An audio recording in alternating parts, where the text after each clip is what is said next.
What's up, y'all? This is Mike, still playing with the Rockville 15s.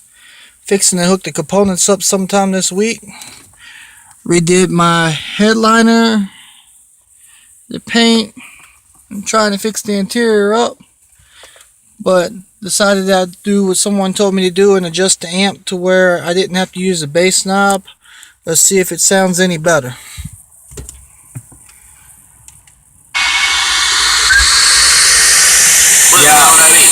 Already got one rolled up in my left hand. I see on my mind tighter than that headband. And my lungs got ganja in my sweatbands. This shit I'm on better than the next guy.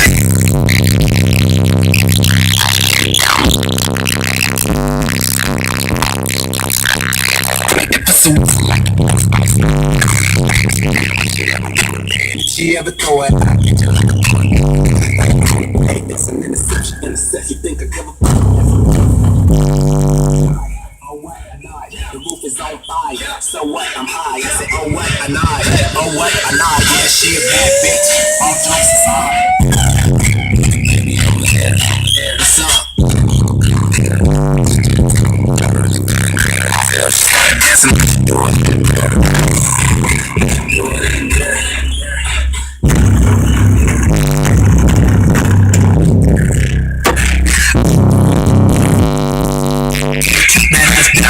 Drop that ass down, drop that ass down. All I want you to do is just drop that ass down, drop that ass down. Look back. Whistling Dixie, middle school, I was getting hit on the 10-speed. Sugarloaf bloodline, pimping the record tear. Black on 28, so remind me of February. Dead ass rappers, you can get with it. Nigga killing nigga.